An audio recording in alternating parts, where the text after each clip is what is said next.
Welcome to Military. Here, we give you military insights based on facts. Please hit the subscription button as we proceed.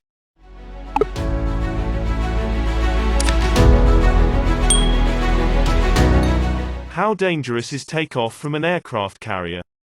An aircraft carrier flight deck is one of the most exhilarating and dangerous work environments in the world, not to mention one of the loudest. The deck may look like an ordinary land runway, but it works very differently, due to its smaller size.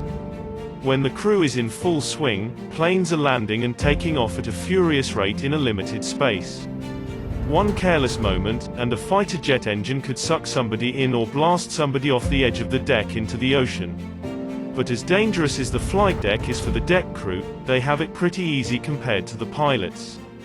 The flight deck isn't nearly long enough for most military planes to make ordinary landings or takeoffs, so they have to head out and come in with some extraordinary machine assistance.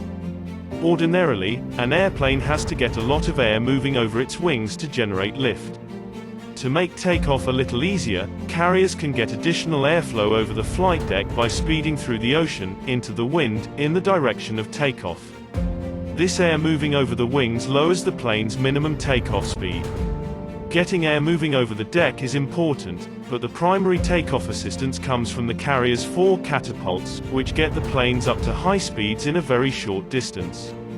Each catapult consists of 2 pistons that sit inside 2 parallel cylinders, each about as long as a football field, positioned under the deck. The pistons each have a metal lug on their tip, which protrudes through a narrow gap along the top of each cylinder.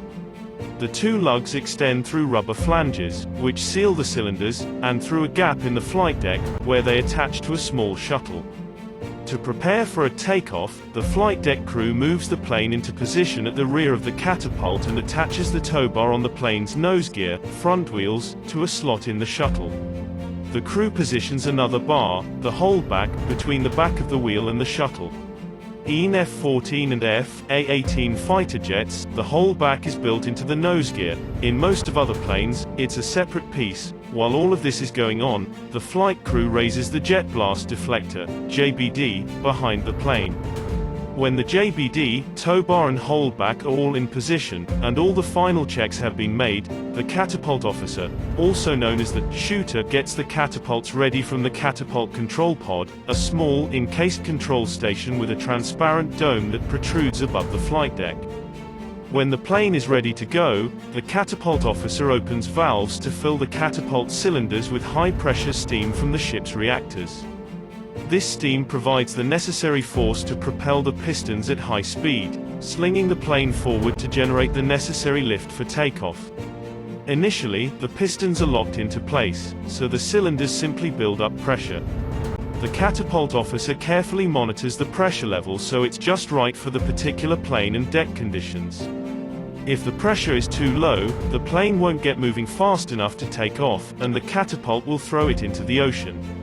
If there's too much pressure, the sudden jerk could break the nose gear right off. When the cylinders are charged to the appropriate pressure level, the pilot blasts the plane's engines.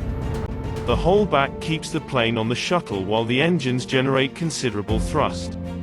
The catapult officer releases the pistons, the force causes the holdbacks to release, and the steam pressure slams the shuttle and plane forward. At the end of the catapult, the tow bar pops out of the shuttle, releasing the plane. This totally steam-driven system can rocket a 45,000-pound plane from 0 to 165 miles per hour in 2 seconds. If everything goes well, the speeding plane has generated enough lift to take off. If not, the pilot, or pilots, activate their ejector seats to escape before the plane goes hurtling into the ocean ahead of the ship.